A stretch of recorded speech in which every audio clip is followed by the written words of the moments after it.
Hello?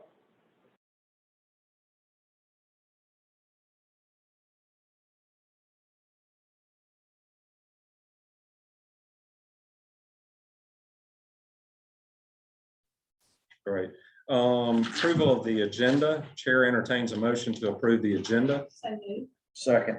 We have a motion and a second to approve. Any questions or comments? All in favor of approving, say aye. Aye. And all opposed, like sign. Agenda is approved. Moving on to the minutes, everyone should have had time to review the minutes. Are there any additions or corrections to the minutes as presented? Hearing none, the chair will entertain a motion to approve the minutes of the March 11th, 2022 meeting. So moved. Commissioner Nelson.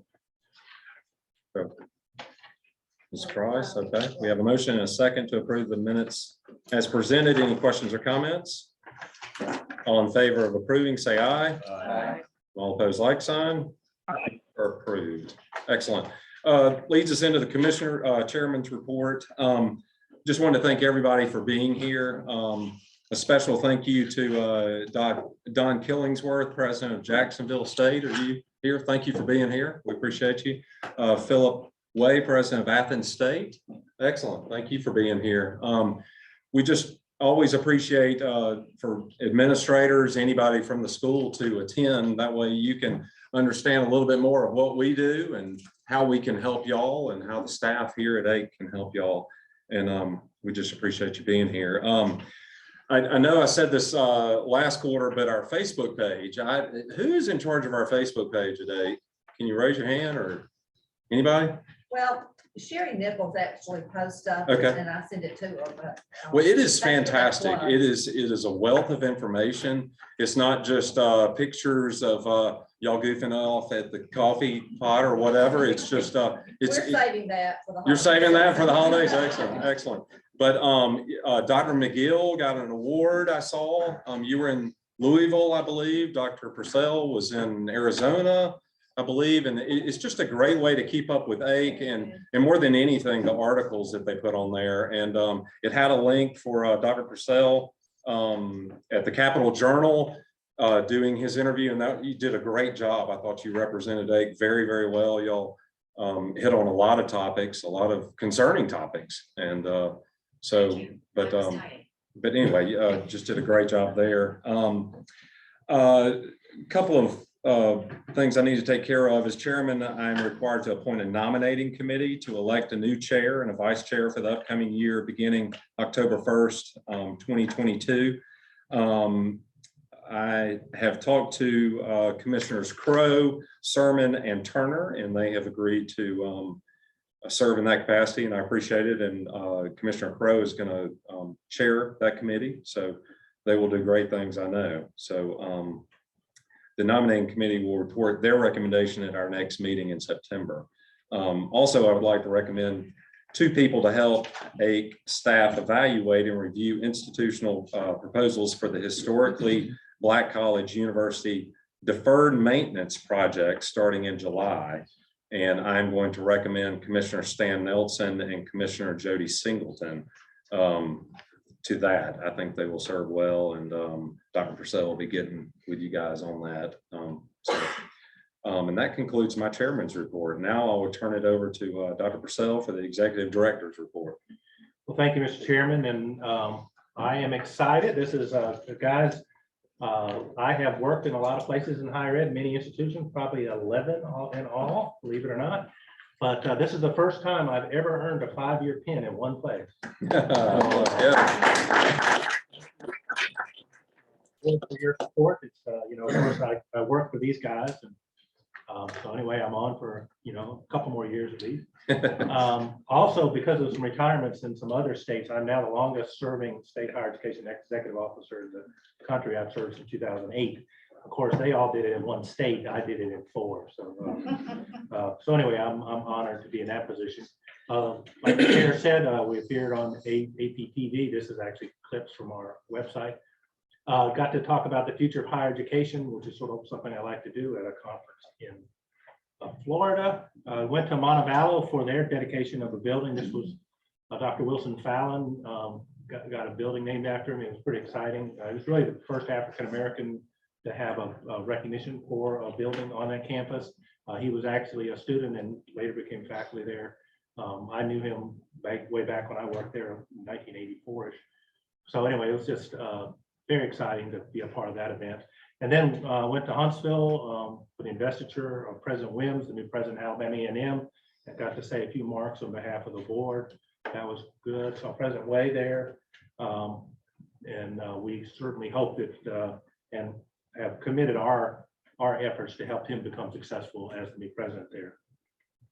Got a visit by Senator Jeff Sessions in my office a couple of weeks ago, and I was honored to have him here and just sort of talk about things. We really didn't talk much about Trump, only a little bit. So anyway, just that's a joke. This week I was at SARE. We're here with Bryn Bakayama. I think I mentioned to a lot of you that we've hired campus staff to serve as AIC fellows to do research on specific projects. Bryn was actually our first AIC fellow, and we did a paper in October, and then we submitted that for best paper. Let the record show I have submitted best paper for this organization, Southern Association of Institutional Research, for 30 years. 12 times that I submit a paper, and she got us the best paper the first time she ever got it. So anyway, there are great dividends, and one of the things that you get is you get to go to the National Research Conference and present your information. So we did that in Arizona this week. So I'm pretty proud of her efforts, and really for all our staff who helped with that project on Retaining Alabama. The Research Fellows is, as you know, we mentioned, so this year we put that project on. There's Bryn from last year's efforts. We also got Dana Harmon. She's actually a professor at Loyola University School of Social Work, but she is from Alabama and has moved back and is actually teaching distance learning. And she's going to help us with some social work efforts we've got going. Dallas Lampkin, she's been here about 3 days. There she is. There she is. Yes. So anyway, she's teaches political science there, working on her dissertation, and she's going to help us with a lot of research projects. So Marcus, there we go. Brian Massey, he's working on a PhD at Auburn, and so he'll be doing some research using labor data, connecting it to sort of see what happens with students who graduate from adult ed programs. So he's there. Natalie Miller, she's a PhD student at University of Alabama in economics, and she's using our data and the Labor Department data for some projects. Shelby Morris, she'll be starting either today. Shelby, is you here today or not? She just got married. Congratulations. So she had to delay her start date, but she'll be here in a few days. And we're excited about her there. Will Thomas is helping me do some work on sort of the history of poverty in Alabama and how we can address that. He's a brilliant person, actually taught in K through 12 in history, now is getting back a doctorate in history. And then we have summer interns, which are young people. I facetiously called them minions the other day. I just sort of wanted to highlight who they are. We have not done this in about a decade or more because, you know, the budgets were pretty horrible for a long time. But it gives us a chance to have some new folks, and they all could just wave when you're shown with this. And they did the webpage. They did their own visual here. So Anisha Smith, Brubaker Tech here in town. Raise your hand. There you go. Dwayne John Harris, raise your hand. He's already hardcore into IT stuff and helping us a good bit. Jackson Bell, yes, he's been helping us with the board records and things like that this week. And we'll have a couple more that'll be coming on later on, because young people don't never get to work anymore because they got all this fun stuff to do in the summer. The fun part, ladies and gentlemen, is this particular FAFSA completion initiative is probably the best intervention strategy that I've ever been a part of based on return of investment. And I'll sort of show you that this normally doesn't happen when you try to do social engineering, is you never get this big a return. Well, so, we leave about 67.8 million in unclaimed Pell, but they say that if you can get them to complete a FAFSA, 92% of those seniors will go to college. And this initiative that was pushed by the governor's office to have everybody to fill out a FAFSA has really done an amazing thing in this state, and I'm proud that we had a big role to play. We're the only people that get to look at Pell data, so we're the people that sort of match the K through 12 data and help guide a lot of the great work that was done on the campuses. The community college system has career coaches. They help. They have career coaches in K through 12. We had some nonprofits that helped, and then of course we did a lot of technical support. And one of the things you're going to see here is this where we were actually in March, and this is an exciting thing for me. We were 21 ranked nationally, which is not great, but it's actually better than we were last year overall. And then, but notice where we are on the right side, where Alabama was second in growth, and we were at 14%. But Texas, what is Texas doing? Now, there were several states that made mandatory FAFSA. Now it's Texas, Louisiana, Alabama, and Illinois. And so those were our competitors. But look what happened in 2 months later, on the 27th of May, when it's all dead, all gone and done. We are now in the top 10, 7th nationally, and Alabama is in a rightful place as being number 1. Is that impressive? We beat Texas, and that's a forward thing for what's going to happen in 2 weeks in September. We're going to beat Texas again. So this is exciting. And this is an independent website. It's not the data I make up that sometimes y'all have to suffer. This is real stuff. And another way to do this visually, because I like to play with visuals, we have Jim Hood helps. We were first nationally with the year-over-year 30% increase in FAFSA completion. Now, for you guys that are at the campus, that's going to be important because the data is showing right now that renewals from people that are actually in college is down 14%. Because the economy is so good, they're going, but they're not going to come back next year. And we really need to replace that. So this initiative is going to help you guys. The other thing it does is help you guys with not having to do a lot of processing, because a lot of times y'all do the error messages. Well, we've been sending communications to these people. If they get an error, we send them a note and tell them what the error is, what we advise them to do, and then they can very quickly make those corrections. And so then we're on that chart. So we're number 7 nationally, but you'll see where everybody else is. Texas and Alabama are at the very top, and then everybody else is at the very bottom there. So it's an amazing visual, and you can sort of see here where we are year over year, our great increase. And then this is the cool part. We started sending emails out. K-12 provided the emails for all seniors. We send communications to them when they fill out a FAFSA, or if they didn't fill out one, we said, hey guys, fill it out. It's part of it. American Dream is for you if you just give it a shot. And this is pretty cool, guys. This is us for all the subpopulations by school income level. Low income, we are a 39% increase over last year, which is where the low income people are most of the time. And our rank is number 1 for dealing with that population. But of course, with high income, we are still number 1. High minority, large increase compared to the national average, 43% compared just to 9% in other states. And then, of course, by geography, the hardest population to really get is the rural people. And you can sort of see it in the far right there that the town people and the rural folks had such a huge increase, ranked first in the nation. So this is a great initiative, but this is the beautiful one, guys. Imagine your county, where you are, and the chart on the left, the map on the left is where we were at the end of last year. And you can see there's not much green, and green is where you want to be, where there's more money flowing to these students to go to college. But look on the right, that is this year. And the one on the left is sort of from, even through the summer, them filling out FAFSAs. The one on the right is about a week ago. To me, this shows we were really helpful in doing fidelity of implementation. Every school district made a bit different, and I'm going to show you a couple of them. Here is Barber County compared. They were the lowest pretty much in the whole state, and now they are one of the top. And Sumter went from 40% to 76%, and Choctaw, doubled. And a lot of it is because of the efforts by the local people and our efforts to keep encouraging people.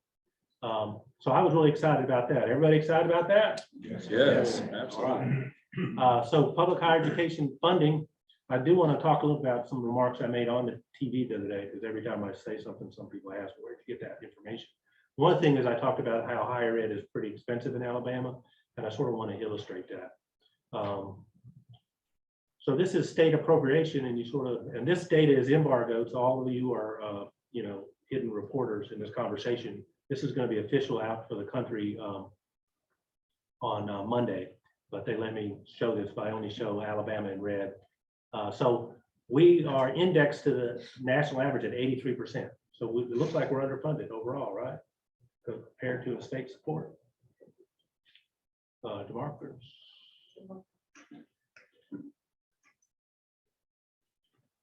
This one is actually net tuition revenue. And this is the scary part. We are double the national average in tuition revenue. So what we've done is when we didn't have state support during the recession is we just started gouging every family to make sure that we can make ends meet. And I worked in other states during the recession, and what we did or had to do, because the state regulated tuition, and in this state, it's up to the institutions, it's up to these presidents, is they had to make tough decisions about the operations of their campus. They had to call programs that weren't effective and successful. They had to rethink efficiencies. But in Alabama, because you could just go to your board and ask for 4 or 5% tuition, we ended up being double. So we're up there with some states that are definitely more affluent than us. So we're twice as much in revenue. And then if you actually looked at adding tuition and fees with state support, we're at 1.28, which means we're a quarter higher from all resources than the rest of the country, and we're still in the top 10 or so. So to me, this is something that we have to be worried about. We have to regulate. I do understand inflation and those kind of things, but there's two ways to address that. One is to cut back some things, and the other is to have other revenues. In Alabama, we're a little different than some states. This is where our money goes to, and you can sort of see Alabama gives more to the community colleges than to the universities. We, always have some discussion at the legislative session about who should get the money, when and where. The financial aid, we have, of course, done great work since Governor Ivey's been here, and Margo will talk about this, about increasing need-based aid. Well, we have indexed to the average. We're only about half in need-based aid to the students. So we have tuition that's very high, but we don't have much aid that helps the students pay for it. And the key to remember here is the financial aid is money for students, and it's not a direct support to the institution. So a lot of times institutions don't want you to have a whole lot of high aid in a state that takes away from money going directly to their institution. This is the student share. That's where we were in 2008 before all the bad government, bad economics occurred. And then boom, 21, we are at almost 68%, I guess, in what people have to pay in their state, which puts us in a very weird group of states that we're working with. And with that, I'm actually going to refer you over, Mr. Chairman, to discussion items. Okay, Jim, can I ask one quick question? absolutely. Jim, is when you compare us to Georgia and Florida and other states, is that because of the lottery, the educational stuff that's happening in those states that's keeping those numbers down?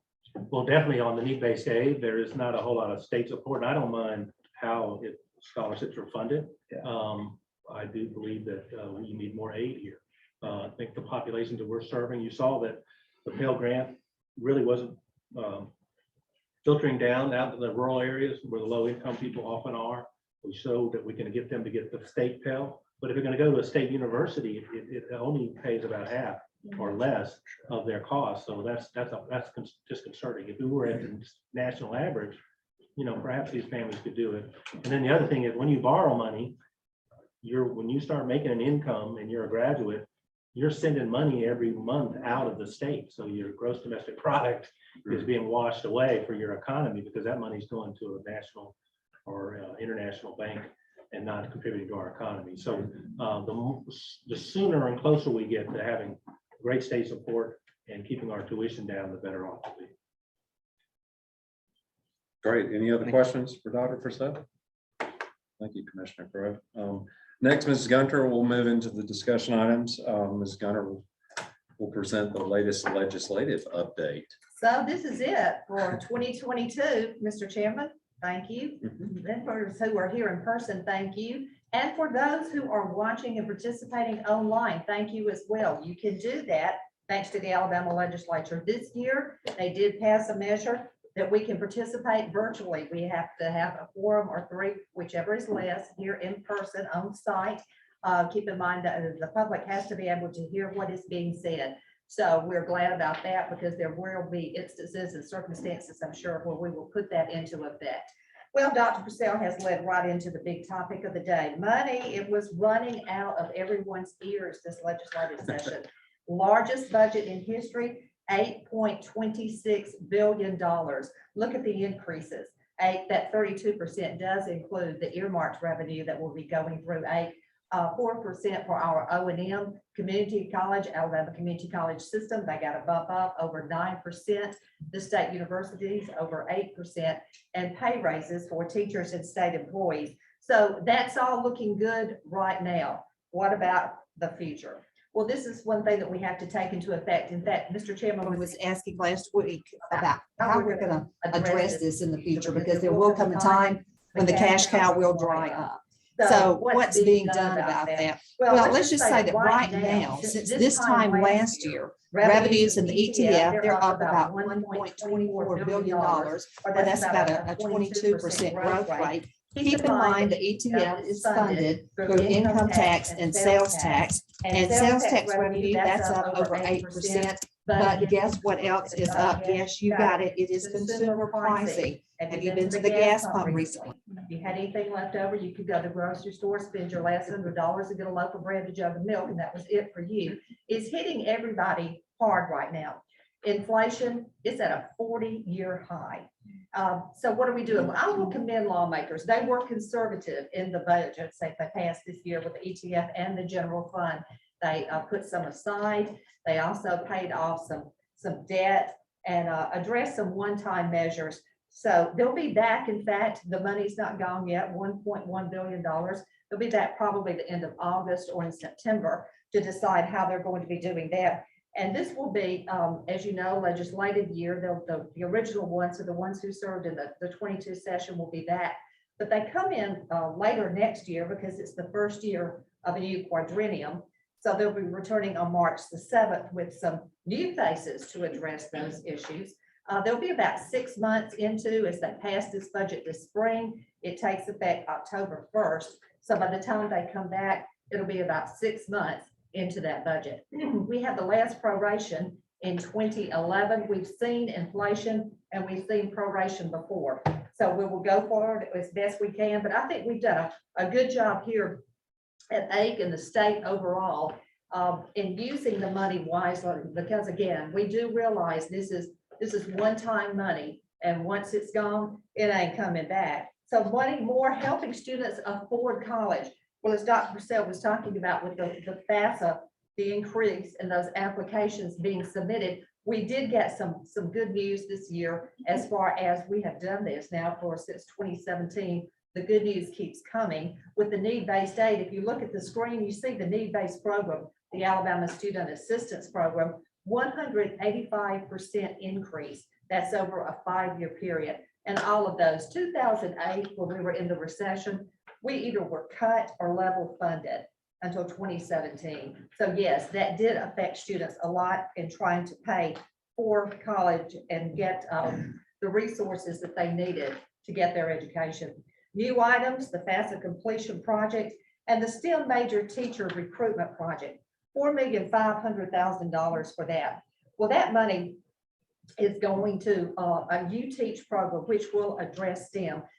In 2020, Governor Ivey signed an executive order creating the Alabama STEM Council.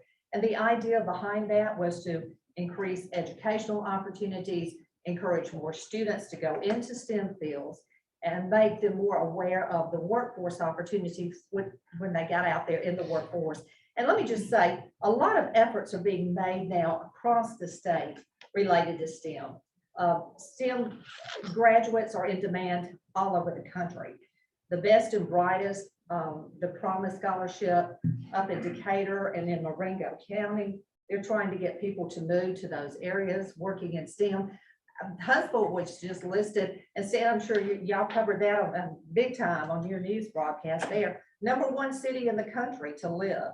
A lot going on there. I rode up on the elevator with someone from UAH, and she was talking about just the things that are popping and bursting around on their campus and throughout the community. But we're looking at other areas of the state.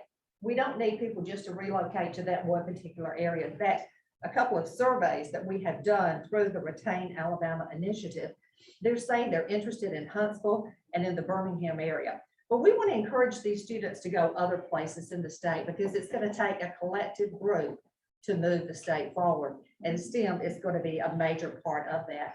And then the HBCU deferred maintenance, Mr. Chairman appointed 2 members of the commission. Way to go, Commissioner Singleton, get on board, and you're right on another committee. But yes, this will be allocating these funds to HBCUs for deferred maintenance, existing problems already on campuses, no new construction. AMSTEP, let's talk STEM again. If you recall, in 2018, we started with AMSTEP.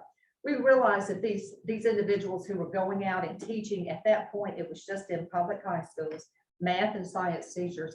We needed more teachers. We needed to keep teachers. So this is a loan repayment program that we lobbied the legislature to approve, and they did. Came back in 2019, and there was a need for computer science teachers as well. So we included that. In 2020, I stood before you on a Friday and said we had added some legislation to that. We wanted to expand the pool, not just high school, but middle school, some individuals who were teachers who were living outside of Alabama, getting them to come into the state and teach, and a lot of different things to just kind of expand the eligibility requirements to get more certified, qualified teachers in the classroom. On Friday, I said to you, we've got it on the committee agenda on Wednesday. I'm feeling good about it. We're getting movement. And on Sunday night, we got the call. Everything has shut down, including the State House has shut down. No one could get in. So everything, we were fortunate they got the budgets out that year. But last year we came back and we pushed it again, and we did get that approved. And this year we're seeing the loan repayment amounts that increased each semester from $2,500 to $3,750, and that will take effect this semester or fall semester. And on the move of loan repayment, this month, national theme, the U.S. Department of Education, they announced that they will be canceling the remaining federal student loans for all of the for-profit Corinthian colleges across the country, and that comes at a price tag of $5.8 billion. President Biden is expected later this month to decide what he's going to be doing about student loan cancellation. The current plan would call for $10,000 in student debt relief per individual. Now, what is student debt across the country? As I started looking at these numbers, I began to wonder just how much a collective number is it? 1.7 trillion. So a lot of money out there in student debt. And in non-money news from the legislature, the biggest news of the day, well, we got caught down in politics, but Commissioner Singleton pulled it out unanimously. He was approved by the full Senate to serve a 9-year term, and Chairman Button has appointed him to the Academic Affairs Committee.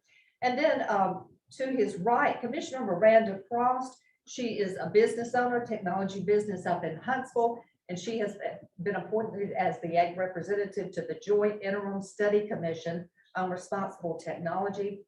And then Commissioner Amy Price, who is an executive, a healthcare executive at Coosa Valley Medical Center. She will be the ag representative to the Alabama Healthcare Workforce Task Force.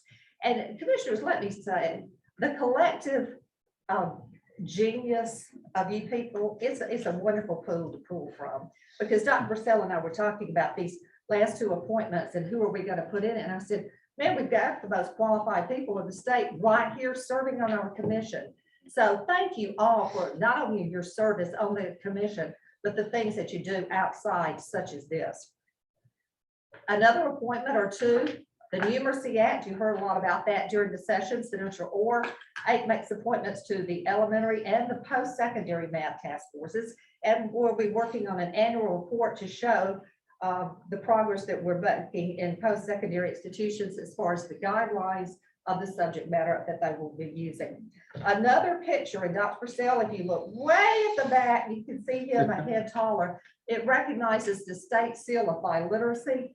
The graduates with proficiency in English and at least one other world language that would include American Sign Language that was signed into law by the governor in April in the old House chamber. And that makes Alabama the 48th state to have that. We don't want to get ahead of anybody. We just want to wait and see how it works out for others. So now the 48th state, we have that state seal of biliteracy. Public funds will absolutely not be used. The lawmakers took steps this session to prohibit the use of public funds to advocate for or against ballot measures, colleges, universities, and 8 will come under that category. So right now, I want to conclude by saying, to kind of echo how you started it, Mr. Chairman, with the social media. We're getting a lot of likes and followers on our social media, our Twitter account.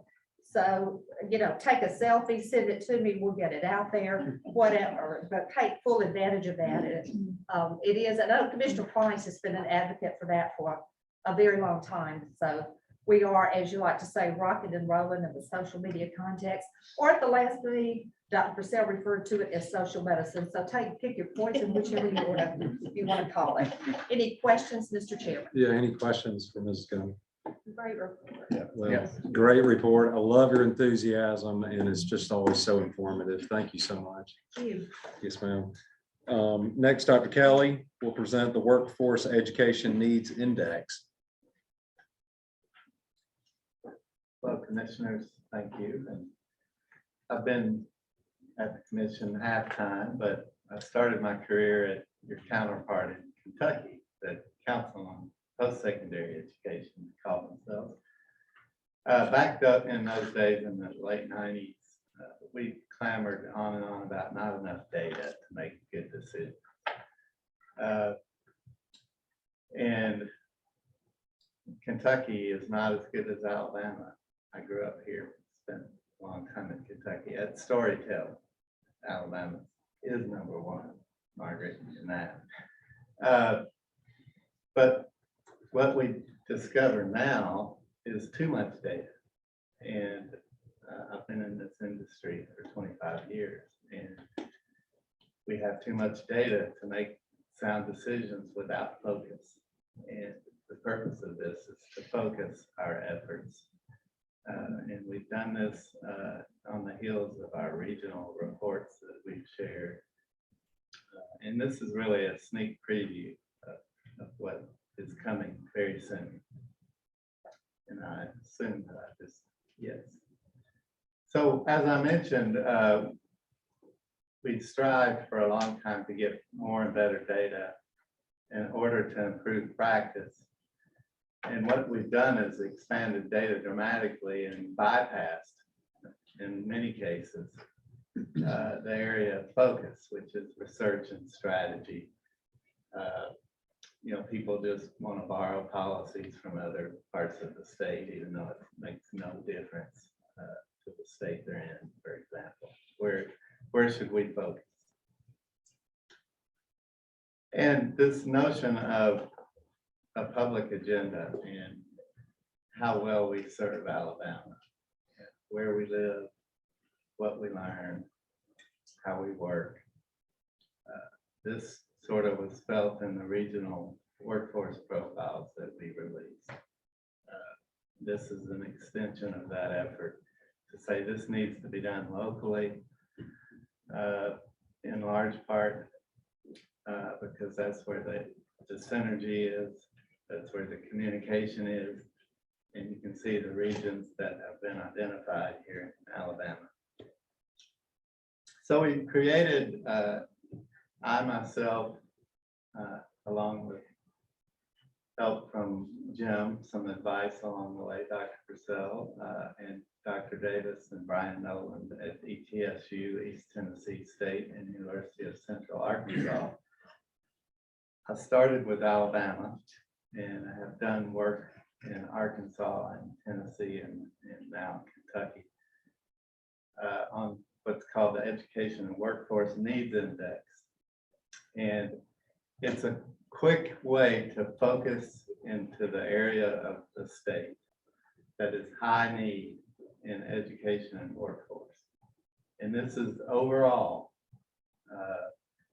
and you can see, for those of us that know Alabama fairly well, the Black Belt region, the North Central part, in and around Jefferson County, Mobile,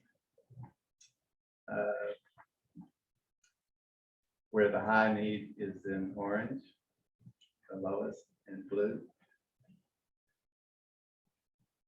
There are three components to this index. There is an education component, and it's comprised of high school completion, college completion. The difference in college attainment between younger and older populations is the younger generation more educated than its parents. We like to think that we're evolving. So there's the education piece, and there's the workforce piece. And you can see in Alabama, a lot more orange in workforce than education. Both, but workforce challenges, and I'm going to get to that in just a minute. Underpinning all of this is the impact of the population. You know, is the area growing? Is it younger in its population? Is it older? Is it a retirement community, to use an extreme example? Or is it diverse? And is it declining or growing? Those impact both education and workforce. So I'm going to show just Region 5 as an example, which includes Montgomery, and you can see it highlighted in red here. Again, the overall region is 5. The overall education and workforce need is the highest of any region in Alabama.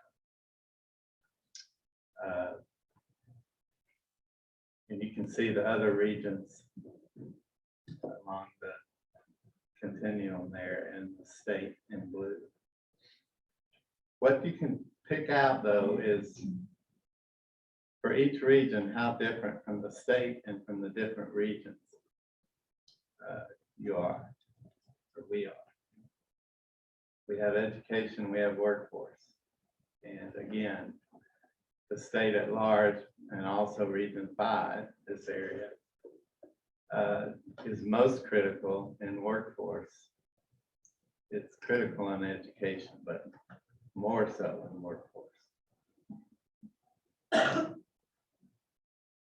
So if we look at this at one more level, we see the green here, the US quartiles. So this is for all of the areas in the country. Alabama, relatively speaking, in overall need, we saw in the previous slide,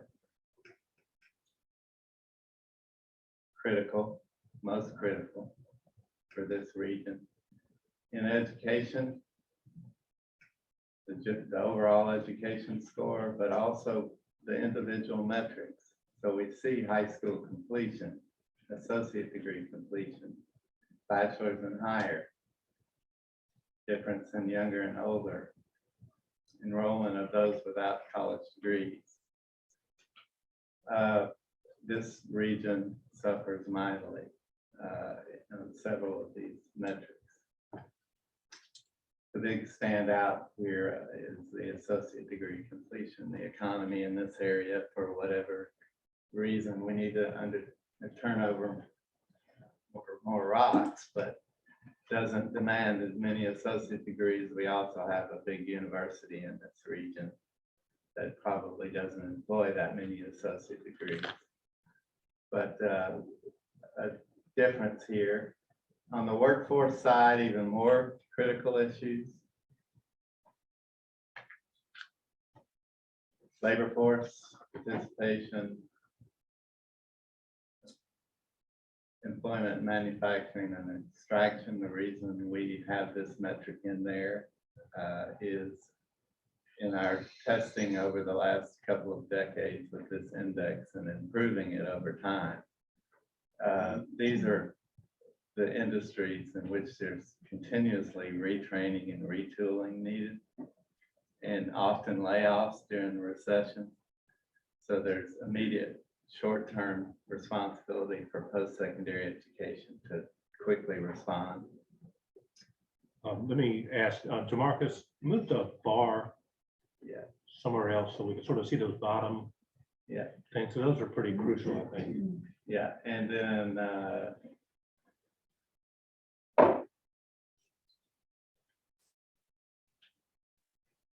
there you go. Whatever you did. No, keep going all the way up, Mark. But you can see for the state and for Region 5, the real issues that have been brought up on numerous occasions since I've worked here and lived here the second time around is just low wages and a reliance on public assistance and what we call benefits cliff, which is we struggle with in our state.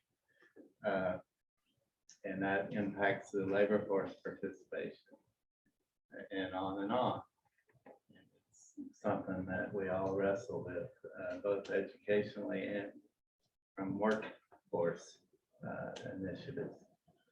And that's the reason we focus a lot of this work regionally, locally.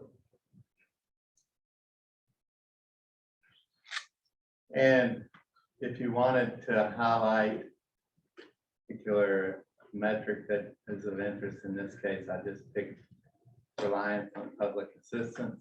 You can see Region 5 relative to the state and to the other regions in the state, and the US a lower percentage than all of Alabama.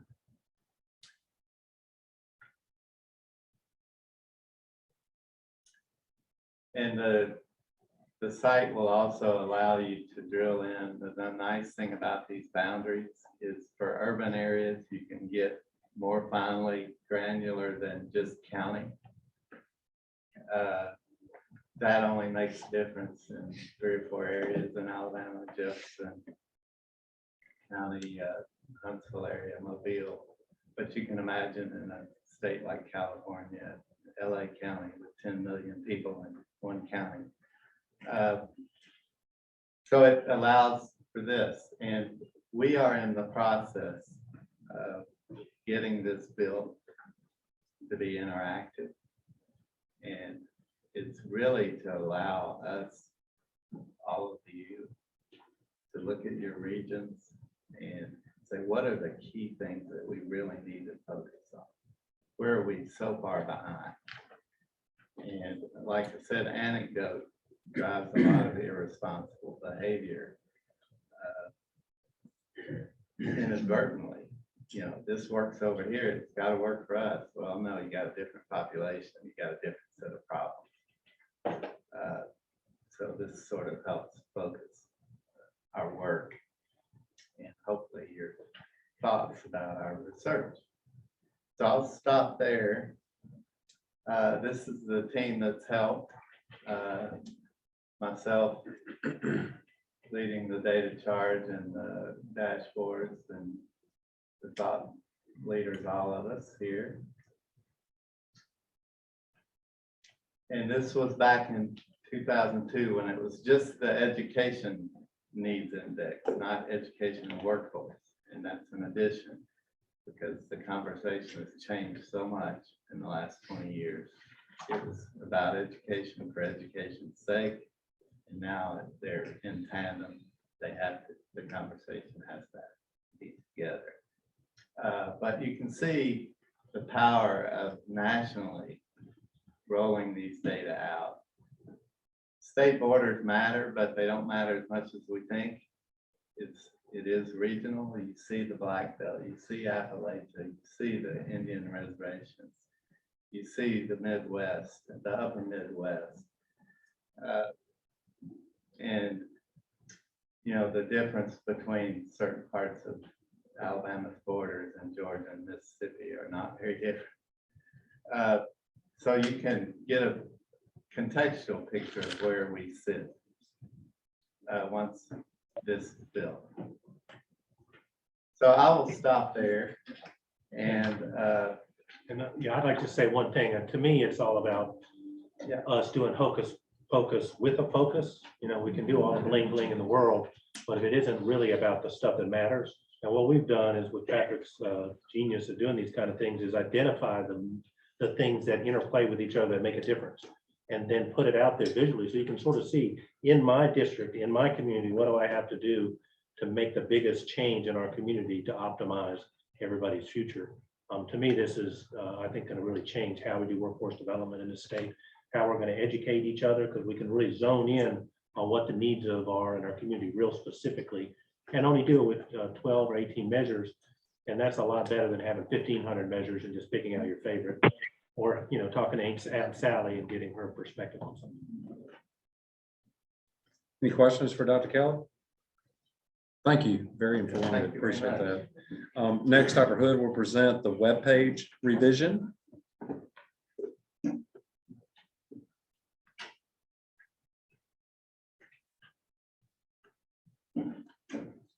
Thank you, Mr. Chairman. Good morning, Commissioners.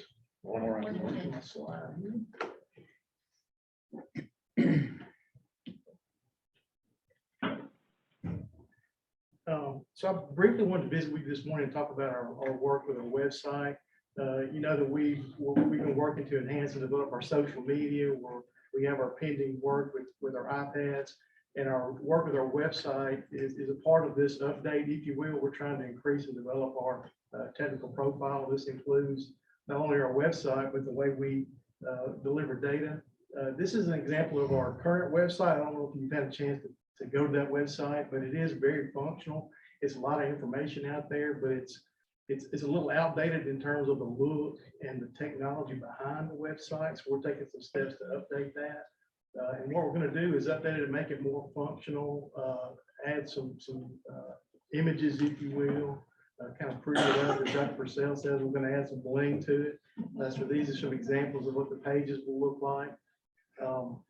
As you can see, there's some bright, vivid images on our site. And then we're going to talk about a data portal where we develop or deliver data to our users. And I'm going to just give an overview of our site. And I'm going to ask Christian to help me. I will probably shut the whole thing down if I try. Out of this account, So this is an example of our site. you need my ID? You can see it does have a little bling, a little bit more I'm surprised. variety. The images will change. This is our And the amount should be for $4,090.90. That way, we call it a carousel, if you will. That's what our And it's homepage made out looks to like. We've got some Wild, WILD pages as Fire. well. This is what our new commissioner website will look like. You see you got a picture there, then you'll have your images. And if the user wants to, you know, mouse over your image and click on that, then it'll open up your profile and those types, more information about you. So we've got the commissioner page, Okay. our executive director page. Yeah. You can see a picture of our building here along with Dr. Purcell's picture. We took that picture of it yesterday, Dr. Purcell. So that's his page, as well as we've got a government affairs page. This will be. No, it's free. I got more than enough You money. see, in that we've account. included our Other account.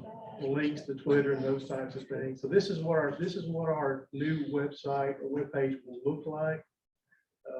This is what our data portal looks like that we're working on. And again, this is enhancing the way that we deliver our data to our constituents. And right now, I want to show you just our enrollment section. We've got more developed, but this is just what I'm going to show you today. And this is driven by Power BI. And so this page will pop up. And you can see these buttons across the top. And it gives users an interactive experience.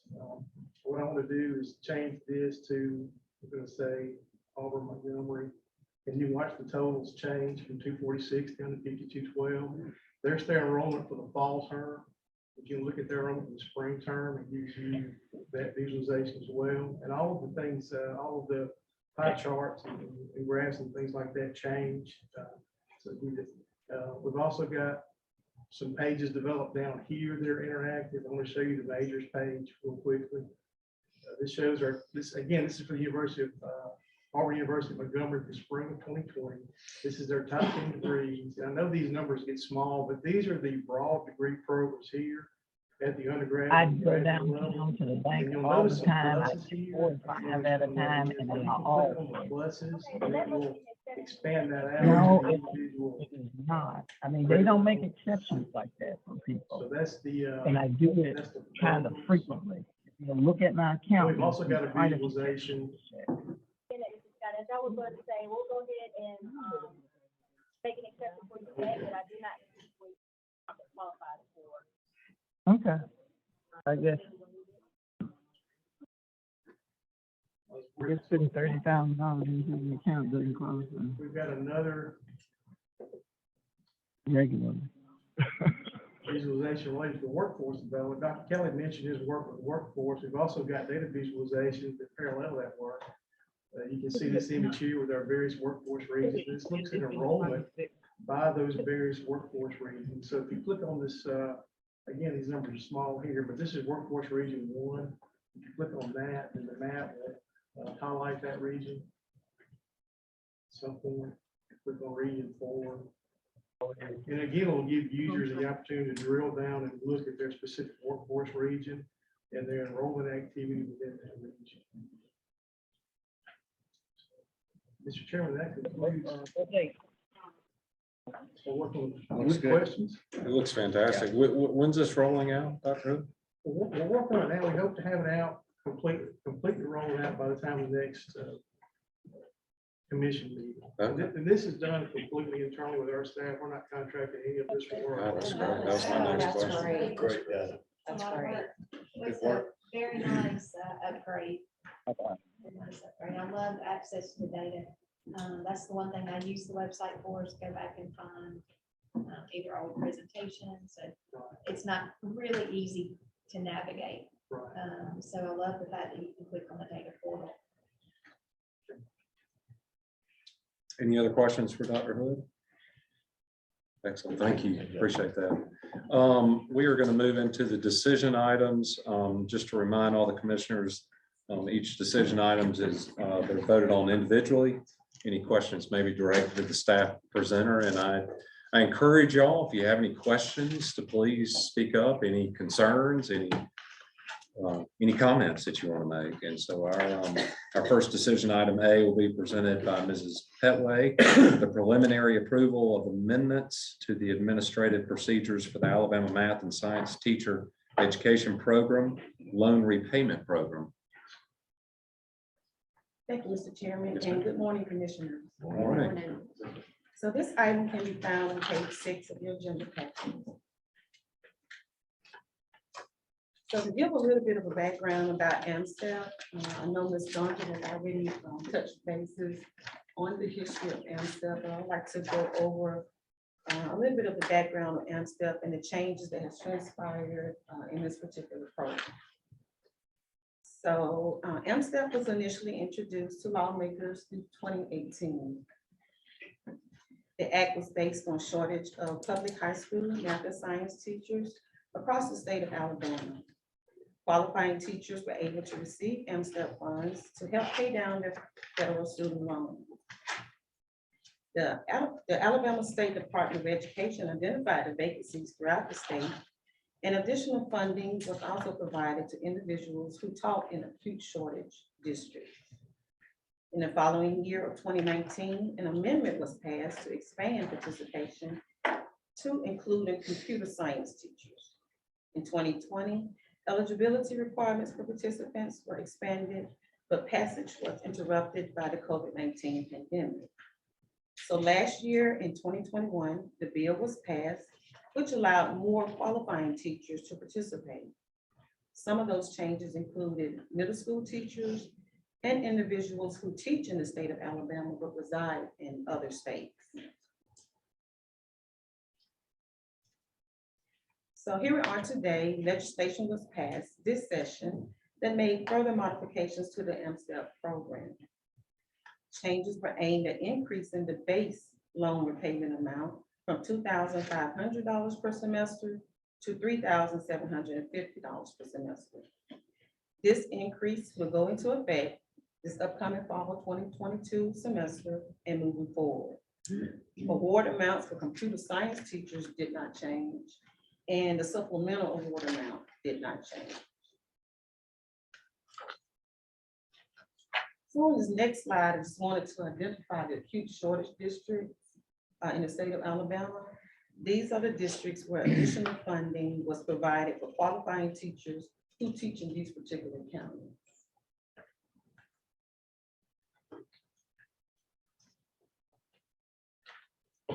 Okay, so on the next slide, to give a brief explanation of the process of the approval of amendments to the administrative procedure.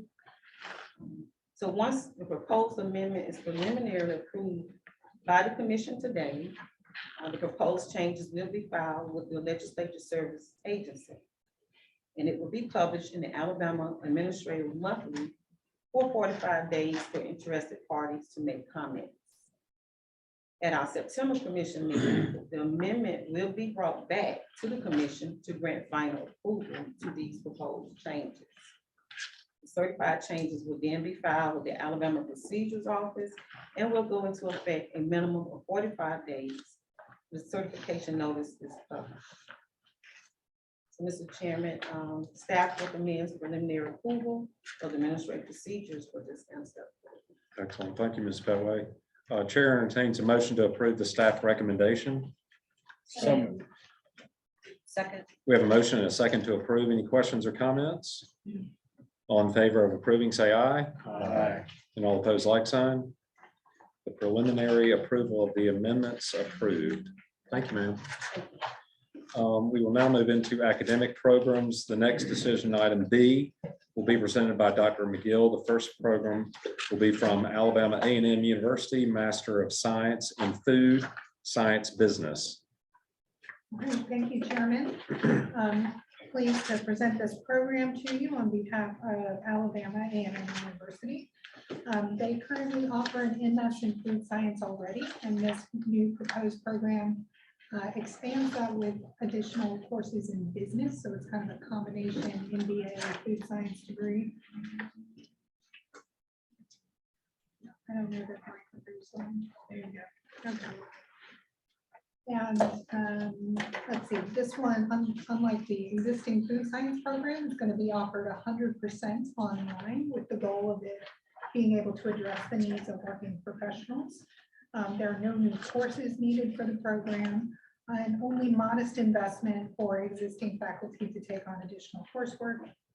And in terms of work-based learning, there is an optional but encouraged industry certificate, which is embedded for food science, certified food scientists. With that, the staff recommends approval for the program. Thank you. The chair entertains a motion to approve the staff recommendation. So moved. Second. We have a motion and a second to approve. Any questions or comments? All in favor of approving, say aye. Aye. And all opposed, like sign. The program is approved. The next program presented by Dr. McGill will be Athens State University Bachelor of Science in Public Health. Thank you, Janet. I'm pleased to present this on behalf of Athens State. Of course, they're here should there be any questions. This proposed Bachelor of Science in Public Health builds on their existing pretty extensive offerings in health sciences. With that, they will need very little investment in order to get this program up and running, modestly expanding their library holdings and also supporting accreditation costs. This is one of those programs in a specialized field that would require accreditation through the Council on Accreditation for Public Health, CEPH. Or I suppose it doesn't require it, but it's available, and Athens State is intending to pursue that. The only other CEPH approved programs in the state are offered through UAB. There are other institutions who do offer similar programs at the baccalaureate level. For work-based learning, there is a self-directed research project that is required that will require students to identify their own areas of interest and pursue that. And staff is recommending approval for this program. Thank you. The chair entertains a motion to approve the staff recommendation. So moved. Second. We have a motion and a second to approve. Any questions or comments? All in favor of approving, say aye. Aye. And all opposed, like sign. The program is approved. Thank you for coming, for whoever came from Athens. Yeah, oh, thank you. Sorry, Dr. President Way. Hope that's a total success. The next program presented by Dr. McGill will be Troy University, Bachelor of Science in Interprofessional Health Sciences. All right, thank you, Chairman. We also have representatives from Troy University here to speak on the program should there be questions. This Bachelor of Science in Interprofessional Health Sciences, as you'll notice when the business plan requires no new costs or new revenue. And that is because it is largely intended to replace two existing programs. One is a BS in Allied Health Science and the other the BS in Health Promotion, which Troy will ultimately phase out as this program ramps up. This particular program provides more structure for students in terms of 3 minor concentration areas, 2 of which are going to be in the health sciences fields that already exist at Troy. And the third area could be in a third health sciences field or in an adjacent field in one of the other colleges like College of Business, College of Arts and Sciences, and Communications. So students do have a lot of flexibility to develop a program that suits their own interests and career paths. There is work-based learning required for a guided independent study, which would be research or experiential learning. And staff is recommending approval of this program. Thank you. The chair entertains a motion to approve the staff recommendation. We have a motion and a second to approve. Any questions or comments? All in favor of approving, say aye. Aye. And all opposed, like sign. The program is approved. The second program from Troy University presented by Dr. McGill, Bachelor of Science in Sports in Sport Management, Substantive Modification. Okay. This one is a substantive modification because the program already exists. It shares a CIP code with other programs that focus on hospitality and events management. This particular program in sports management has been offered for well over a decade and has received specialized accreditation from the Commission on Sport Management Accreditation, or COSMA, which means that it is recognized as a rigorous program. It recently, so in 2014, it's expanded to include hospitality and event management, and shifted to a different CIP code, which is in the business offerings because of the breadth of this degree. And Troy is now requesting that this particular component that has the COSMA accreditation would shift back to the sports management CIP code. So it's a sort of complicated and technical way of saying that the hospitality and events component would stay at the business CIP code, And with the sports management piece would revert to the CIP 31050. This will require no new funding, and staff is recommending approval. Thank you. The chair entertains a motion to approve the staff recommendation. So moved. We have a motion and a second to approve. Any questions or comments? I have just a comment, Chairman. I'm curious on the programs where they're modified and are phased out. And then there's students enrolled in these programs thinking they're going to get a degree in one program and maybe that title is going to change to something else, but yet they continue to offer these programs, I believe, worth these degrees, if I've read it correctly, almost in conjunction during the transition. So my question is, so how does a university, and I guess we can talk about Troy's case here, how do they decide when to cut bait on, say, the previous title and program? Right. So I'll give a quick answer, but maybe Troy will want to clarify if I go off the rails. The decision is made when students are enrolling for the next term. So if you have freshman students who never enrolled, who want to enroll in the program, then they would start in the new program, Right, because the old one is not receiving new students. For those who are already in the pipeline, they're already matriculated to the program, they are generally given a choice of whether to remain in the program that they originally enrolled in, before it was modified, or move to the new program. In this case, I would expect that many of the students would want to elect to move to the new program because it has a very specific degree title for the field that they are wanting to pursue. There may be some students who want to remain in the existing degree program, and that can be done on a case-by-case basis with the student information system and coding the students enrollment. Is that okay? Good. They agree. Does that answer your question? yes. Any other questions or comments? All in favor of approving, say aye. Aye. And all opposed, like sign. Program substantive modification is approved. Our next program presented by Dr. McGill will be the University of Alabama in Huntsville, Bachelor of Science in Business Administration in General Business. Okay, thank you. So this is another program that is intended to replace an existing concentration. In this case, bringing it to its own standalone program where it had never been a standalone program before. Like the previous one, students would have the choice of whether to carry on in the existing concentration, which is under the BSBA in management that's offered through UAH's business school, or if they want to move into the general business. And then the management with the general business concentration would no longer accept new students. You'll see from the business plan for the new program that there's no new revenue or expenses. Again, that is because this is a reframing and elevating of an existing program.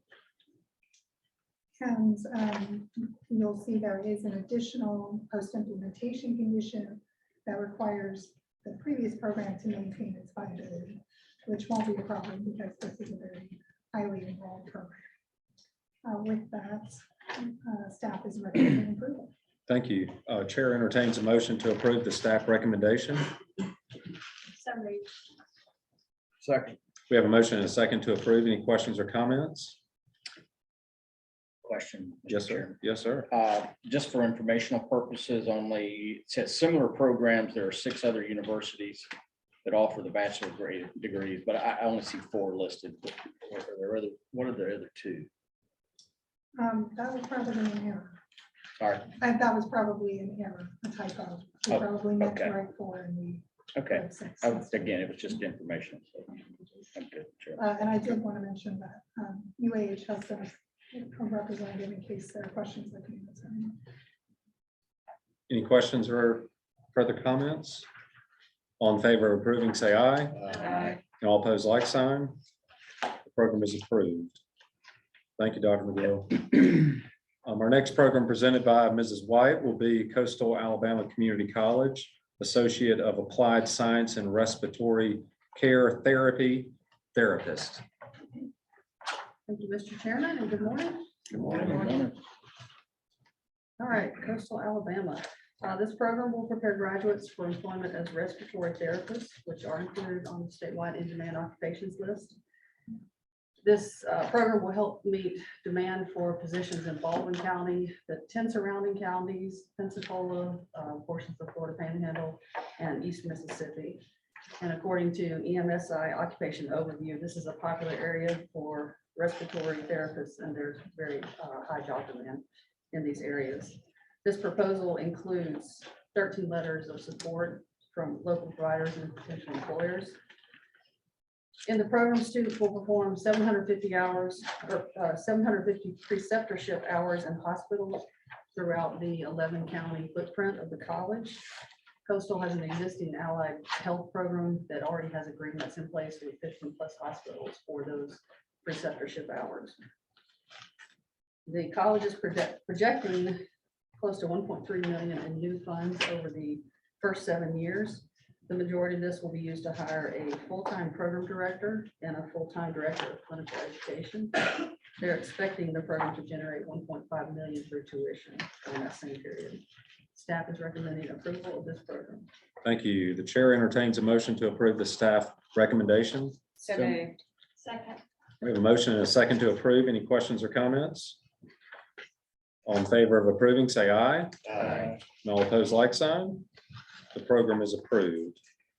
Our next program presented by Mrs. White will be Gadsden State Community College, Associate of Applied Science and Certificate in Medical Assistant. Okay, this program will fulfill a growing job need for entry-level medical assistant for Alabama's Workforce Region 2. While there are multiple programs offered throughout the state, the closest program to Gadsden service area is Northeast Alabama.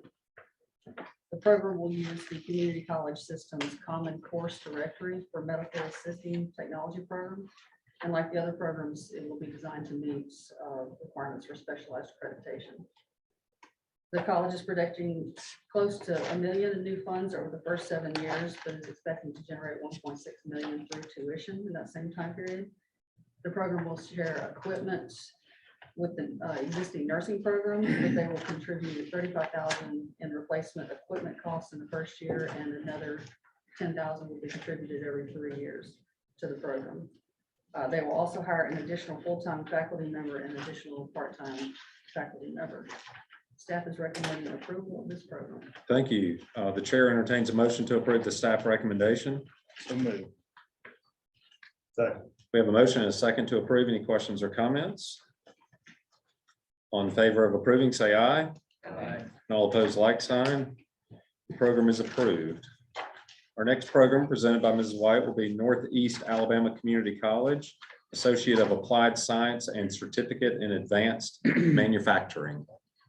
Okay, this program will replace the current drafting and design technology program that was established in 1994 to serve a local need for architectural drafters. As the college continues to adapt to local needs, this program has shifted to structural steel and mechanical drafting to better meet the needs of the structural steel building companies and manufacturers in the area. According to EMSI data, Northeast service area and surrounding counties have significantly more manufacturing jobs than the national average for an area of its size.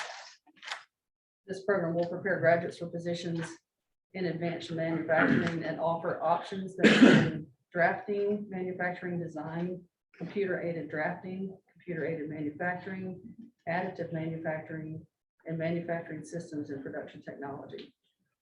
It will require 1 semester of cooperative education and will place students in the working world early on to get job experience. They'll also be paid for these cooperative education experiences, which will help with college and other expenses. The proposal included 6 letters of support from industry and economic development partners in the area. The college is projecting only 60,000 in new funds over the first 7 years to hire 1 new adjunct faculty member, beginning in year 2. And the program is expecting to generate almost 800,000 through tuition. Staff is recommending approval of this program. Thank you. Chair entertains a motion to approve the staff recommendation. So moved. Second. We have a motion and a second to approve. Any questions or comments? Just a comment. I guess it's the old college professor in me. It's been many years since I've been in a classroom. But I'm always, on all of these, always look at the courses. I'm sure that's just me, but it amazes me how just thinking about some of the coursework that in all these programs, the ones we've already approved and even this one, that students have to take and things that I guess just shows the change in our society. You know, there are courses in ethics and law relating to whatever this degree is in or whatever. And just some of the courses, it just reminds me, you know, where we are in a society and how our colleges and universities are doing everything they can to meet all the needs to make sure an individual is up to date and ready to actually get a job in whatever field it is. But it's just always interesting to me to look at some of the courses, and some I actually wonder, now what would that be? But knowing that there's a reason and a purpose, but just that comment, always interesting. to me. Absolutely. Commissioner Turner, thank you for your comments. Any other questions or comments? All in favor of approving, say aye. Aye. And all opposed, like sign. The program is approved. Our next program presented by Mrs. White will be Snead State Community College, Associate of Applied Science and Certificate in Welding Technology Technologist. Okay, this program will prepare graduates for employment as welders, cutters, solderers, and brazers. I learned something about that. And as industrial machinery mechanics, which will appear on the statewide in-demand occupations list. In creating this program, Snead plans to establish an apprenticeship program through the community college's systems, ALAMAP, or that stands for Alabama Advanced Manufacturing Apprenticeship Program, and for local industry partners to provide students with an opportunity to work in the field while completing their degree. This program will also establish a dual enrollment program for high school students who attend Marshall County Technical School. And it will also allow residents to obtain a degree in welding without extensive travel to the area. Snead currently has an agreement with Marshall County Technical School in Gunnersville to offer a non-credit off-campus welding program for the service area. This collaboration provides equipment as well as classroom and laboratory space. The proposal included 6 letters of support from industry and economic partners in the region. Snead is projecting $500,000 in new funds over the first 7 years. The majority of this will be used to hire a new full-time faculty member for the program. The program is expected to generate $700,000 through tuition, with supplemental funds of $25,000 required to support the program to get it started. Staff is recommending approval of this program. Ms. White, do you know like what the demand is out there for welders? I know Wallace Community in Dothan has a very large program, and it's always very highly attended, and kids are in it. But do you know statewide or? I don't. Yeah. Okay. I can find that for you. if you'd like Okay. to. I would also be interested in knowing the demographic of the student, at least the targeted demographic. Are we talking all male, female? Because I've actually heard a story just a couple of weeks ago where I think it was a high school female senior that won a welding contest. So is anyone from Snead that can maybe allude to that? I'm just curious. They may be on the Zoom. Okay. From the community college system. Oh, okay. Okay. I happen to be. Oh, that's great. I'm sorry. We do have a very high demand.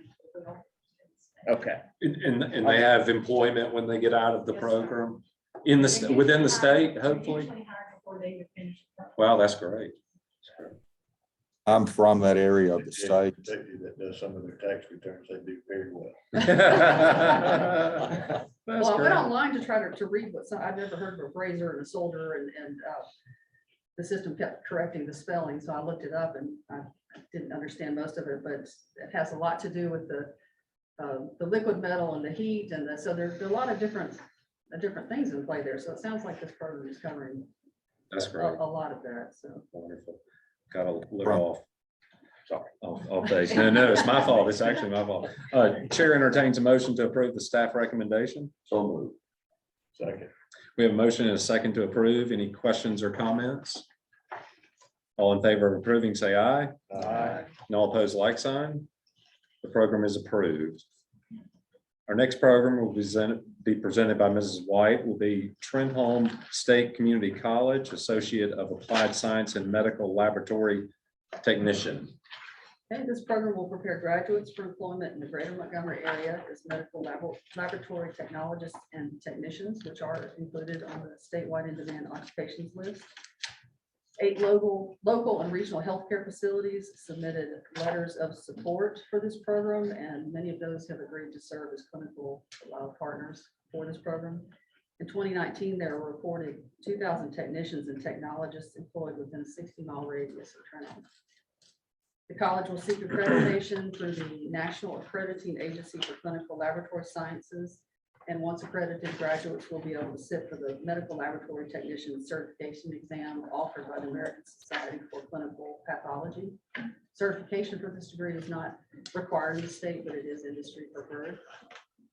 The college is projecting $1.2 million in new funds over the first 7 years. The majority of this will be used to hire a program director, an additional full-time faculty member, and an additional part-time faculty member after the first year. The program is expected to generate $464,000 through tuition and will require $612,000 in supplemental funding to break even over the first 7 years. The proposed supplemental funding will be split between internal reallocations from Trenton and external workforce development funds. The staff is recommending approval of this program. Thank you.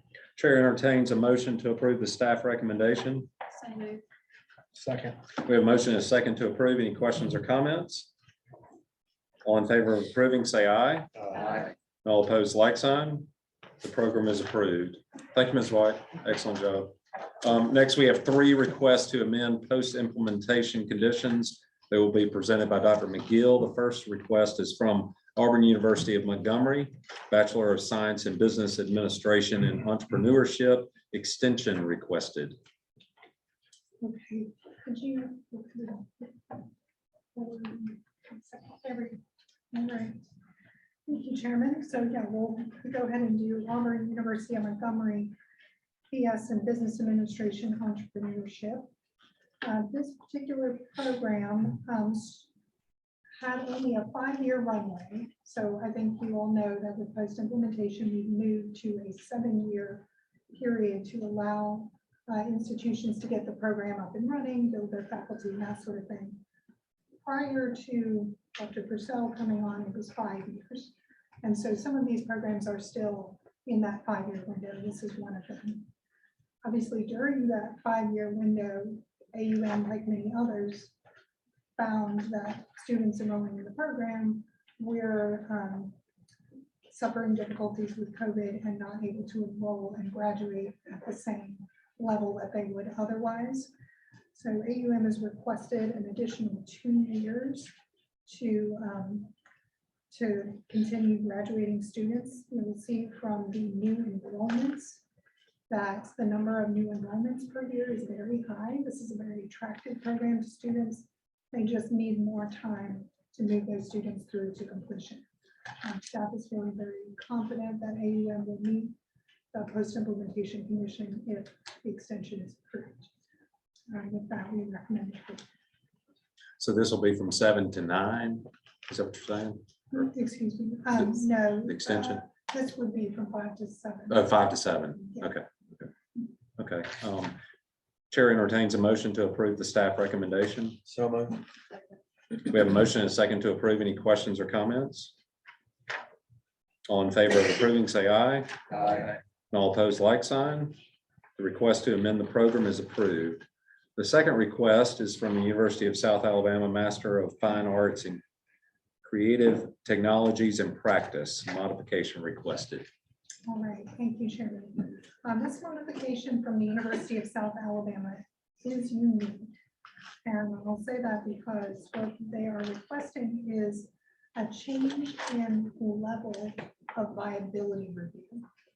So you all know that in the the statute that regulates program viability, it sets, the legislature was very specific in the viability levels required for each program. So baccalaureate is 7.5 graduates a year, master's is 3.75, terminal postmasters, which is education specialist, usually is 3.0, and doctorate is 2.25 average graduates per year.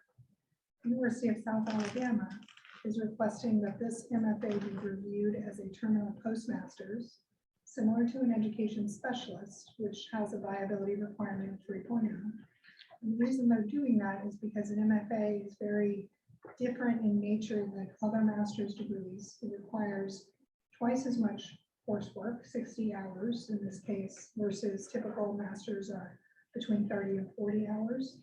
The reason for that is because of the field. So the Master of Fine Arts is the terminal degree in the field of fine arts. There is no doctorate. So when you go to all of the highest performing design schools, the professors all have MFAs. And USA is requesting that this MFA be reviewed not as a doctorate, but as a terminal postmasters, reflecting the additional intense requirements.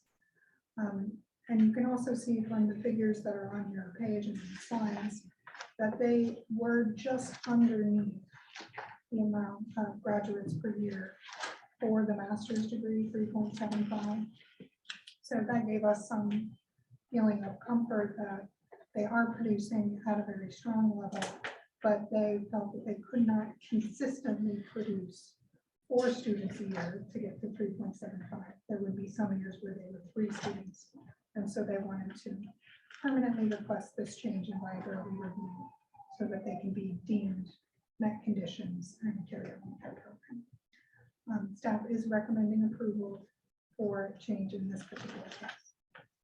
Thank you. The chair entertains a motion to approve the staff recommendation. So moved. Second. We have a motion and a second to approve. Any questions or comments? All in favor of approving, say aye. Aye. And all opposed, like sign. The request to amend the program is approved. And the third request is from Athens State University, Master of Arts in Religious Studies, modification requested. So this modification is different in nature. I'm sure you'll be able to see from the figures that are presented that Athens State program did meet its average graduate, so they met that viability requirement of 3.75. Unfortunately, they over-projected the number of new enrollments that they could expect for this program. And they did produce enough new enrollments per year to continue to sustain the graduates that they need to sustain. But they have requested a modification to reduce the required number of new enrollments to meet the current figure that they have, which is 5.5, so that they can carry on with the program without any further monitoring. And staff is recommending approval of the modification. Thank you. The chair entertains a motion to approve the staff recommendation. So moved. Second. We have a motion and a second to approve. Any questions or comments? All in favor of approving, say aye. Aye. And all opposed, like sign. The request to amend the program is approved. Thank you, Dr. Gill. Appreciate it. Informational items 1 through 10 are normally accepted or not accepted by the commission as a whole. Chair entertains a motion to approve the items collectively. So moved. Second. We have a motion and a second to approve. Any questions or comments? All in favor of approving, say aye. Aye. And all opposed, like sign. The information items are accepted. So with that kind of concludes us. President Wade, President Killingsworth, thank you all for your attending today. Appreciate it. Hope everyone has a safe summer, enjoyable summer. I hope all the teachers in the schools can recharge their batteries, get ready for the fall. And with that, I will see you on September, but the chair entertains a motion to adjourn. Second. We have a first and a second motion. Any questions or comments? All in favor, say aye. Aye. And all opposed, like sign. We are adjourned. Thank you. Good job, Ken. Good job. Just in time to pass it along. We don't know yet. I always have to wait.